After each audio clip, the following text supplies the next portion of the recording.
tonight, breaking news, a massive counter-protest. At least 40,000 swarming the streets of Boston, outnumbering a free speech rally featuring some white nationalists, the clashes with police, plus the conflicting tweets sent out by the president. Also breaking tonight, a violent night for police in America. At least 6 shot in several cities. What we've just learned about the condition of one of those officers.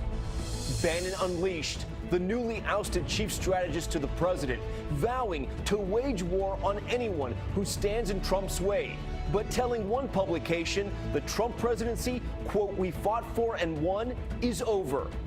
The international manhunt. Tonight, authorities searching for the driver of that van that plowed into a Barcelona plaza. Now, a look inside the home of one suspected terrorist.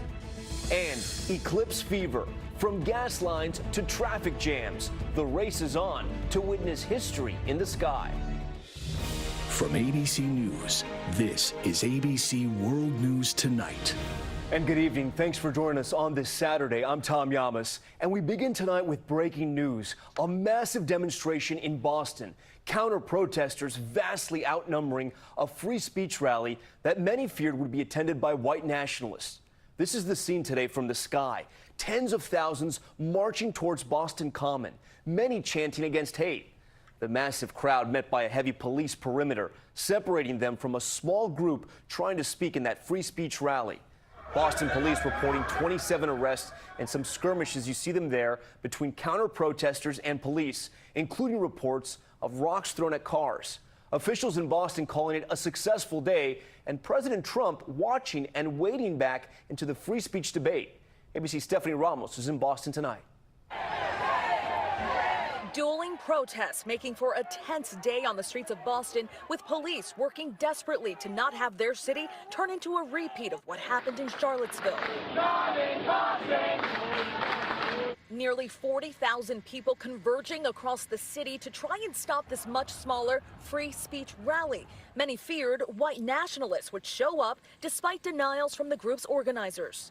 The rally, which did feature at least one speaker from the so-called alt-right movement, started at noon on the Boston Common. It ended quickly, with things growing tense and at times violent as the group was leaving. This man chased out of the park, running toward police as crowds chant. Run, Nazi, run! Police rushing in with batons and makeshift handcuffs, trying to keep clashes from getting worse by escorting the free speech protesters away from the area in police vans, forcefully pushing protesters back, making at least 27 arrests. I just wanted to come out and confront them head on, and I didn't want to miss this chance. Violence and chaos is breaking out right over there. That's where counter-protesters gather to block the road, blocking these wagons from getting through. At one point, Boston police in a tweet asking crowds to stop throwing urine bottles and rocks at their officers. President Trump also weighing in online with a series of tweets saying, "Looks like many anti-police agitators in Boston. Police are looking tough and smart. Thank you." 99.9% of the people here were for the right reason, and that's to fight bigotry and hate for the most part here today. Stephanie Ramos joins us live now from Boston. And Stephanie, the president sending out several tweets throughout the day on the situation there in Boston. That's right, Tom. When the president sent out his first tweet where he called some of the protesters here in Boston anti-police agitators, that's when Boston's mayor responded, tweeting, "Today, Boston stood for peace and love." The president then tweeted again with a different tone, posting a more unifying message condemning bigotry and hate. So some mixed messages there, Tom. Stephanie Ramos following these massive demonstrations today. All right, Stephanie, thank you. Next to another major story we've been following, a deadly night for law enforcement in America. A second police officer has just died after a shooting in Florida. Officer Matthew Baxter on the left killed last night, and Sergeant Richard Sam Howard succumbing to his wounds late this afternoon. The suspect in that case now under arrest. And there were 4 more officers shot in 2 other incidents in Florida and Pennsylvania. Here's ABC's Victor Oquendo. Tonight, police in Central Florida in mourning as they investigate what led to the violent deaths of 2 officers. Regional 2 trauma alert. Kissimmee officer Matthew Baxter, a father of 4, the first on the scene, checking out a suspicious persons call in an area known for drug activity. Sergeant Richard Sam Howard responding to Baxter's call. A suspect opened fire and both officers were gunned down. Baxter dying Friday night. Howard succumbed to his injuries Saturday. The chief calling them the epitome of what you would ask for in law enforcement officers. You see, we don't get to stop for a minute and cry. The men and women of law enforcement are required to continue working and bring this individual to justice. 45-year-old Everett Glenn Miller, a Marine veteran under arrest, charged with first-degree murder. But the violent night for law enforcement across the country was far from over. 90 minutes after the Kissimmee shooting, 2 Jacksonville officers shot with a high-powered rifle while responding to a man threatening suicide. DMS responding unit 5858 West Church Street in Fairchance, reporting an individual being shot. And 2 state troopers in western Pennsylvania also shot. Fortunately, the officers who were shot in Jacksonville and western Pennsylvania are expected to survive. Tom? All that violence, a terrible reminder of the dangers officers face. Victor, thank you. Next tonight, to the shakeup aftermath in the White House. Steve Bannon, out as chief strategist for President Trump, now vowing to lead the fight for the Trump agenda outside the Oval Office, telling one reporter he has his hands back on his weapons. The president thanking Bannon on Twitter, welcoming what he said would be a, quote, tough voice back at Breitbart News to lead the fight against a favorite foe, fake news. But nothing fake about the challenges facing Trump, with backlash simmering over his Charlottesville response and several in his own party expressing concern. ABC's David Wright is in Bridgewater, New Jersey. Tonight, a commander-in-chief trying hard to project strength and steadiness. This photo montage of the president's trip to Camp David set to music by the White House communications staff. But Trump's former chief strategist is no longer in the picture. The populist rabble-rouser Steve Bannon now banished. Back at Breitbart News, where he chaired the editorial meeting Friday, the staff hailed him as a populist hero. Today, President Trump tweeted, "Steve Bannon will be a tough and smart new voice at Breitbart News. Fake news needs the competition." Earlier this week, though, the president hinted strongly that Bannon's days in Trump's inner circle were numbered. We'll see what happens with Mr. Bannon, but he's a good person, and I think the press treats him, frankly, very unfairly. Bannon is out for blood.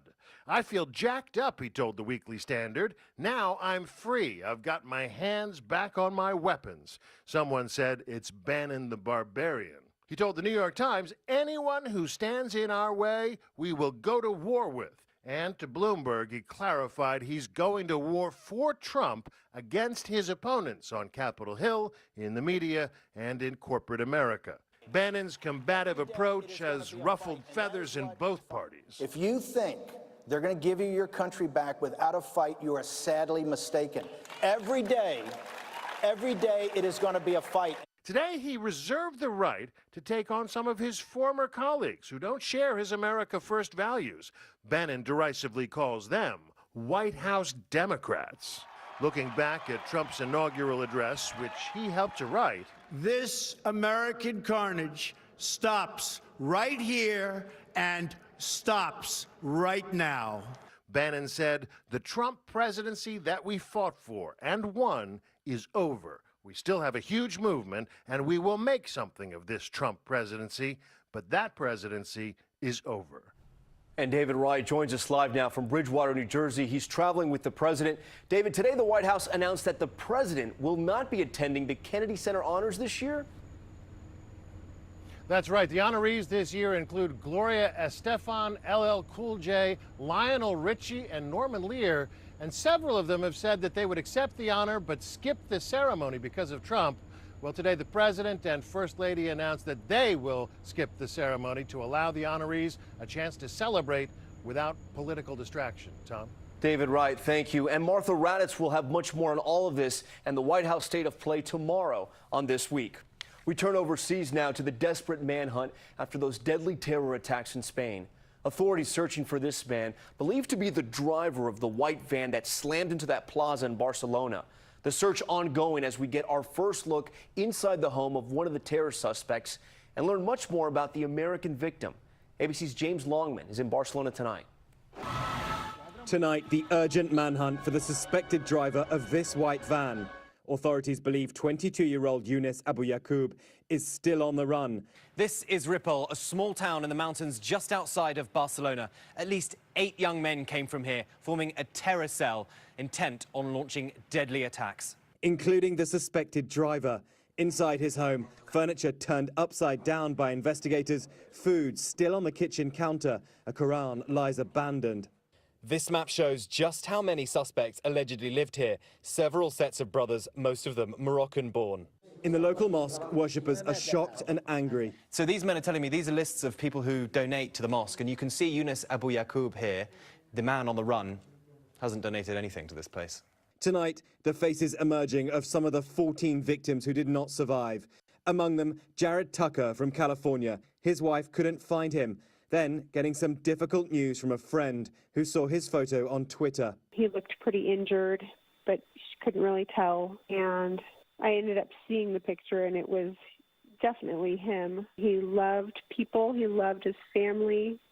He was the kindest person I've ever met. Well, there's a lot of sadness, but also a lot of questions, and investigators are focusing their attention on a local imam who may hold the key to the radicalization of those young men. He mysteriously disappeared just 2 months ago. Tom?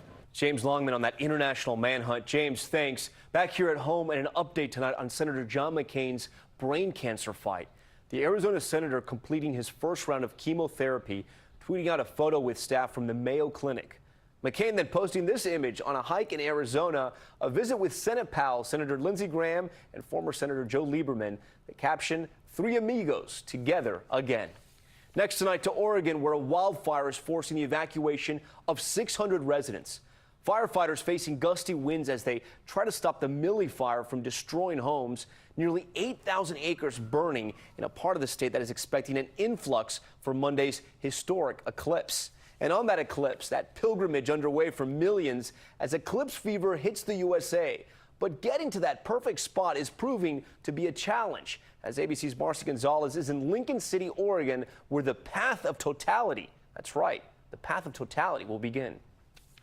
Tonight, bumper-to-bumper traffic in areas from coast to coast. This is all heading into Prineville. As record crowds rush in, vying for the best view of the total solar eclipse. We have our cool little glasses, and I think we're all excited to see this. Some at a standstill so long, left running low on fuel. And this is just the beginning. 200 million people live within a day's drive of the path of totality. So many expected to hit the roads. Officials in 14 states are preparing for what they say could be the worst traffic jam in U.S. history.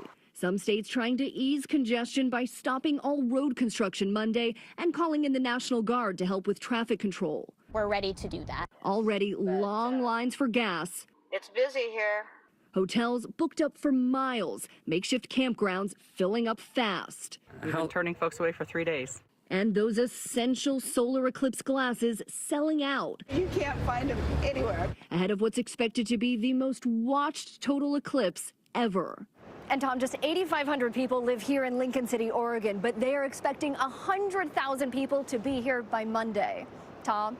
The excitement is building. All right, Marcy, thank you. And with the rush on to get to the best spots to witness history, everyone's asking, will the weather cooperate as the eclipse sweeps across the country? This is the big question. ABC Chief Meteorologist Ginger Z is in Nashville, the largest city in the path. Hey, Ginger. And hey there, Tom. For everybody here in this city, it's a once-in-a-lifetime event in Nashville. And so this forecast is probably one of the most important of my career. Let's get straight to it. I want to show you. So from the coast through the Rockies, it's looking pretty good. Where you see the yellow, that's where you start to run into a few cloud cover issues. Nashville's looking good. Charleston has a stationary front. One thing the coast could see, though, Oregon specifically, a marine layer early in the morning. So just keep that in mind. Also in the west, the haze and smoke from all those wildfires. Tom, all it takes is one cloud to obscure, and we really don't want that cloud here in Nashville. No pressure on that forecast. All right, Ginger, thank you. And David Muir will anchor special coverage of the Great American Eclipse Monday starting at 1 p.m. Eastern, 10 a.m. Pacific. Still coming up tonight, a new warning about those annoying robocalls. There were 2.6 billion in July alone. What you need to hear tonight about what not to do. Plus, the danger of parking at the beach. And an underwater mystery solved 72 years after World War II. All of that when we return.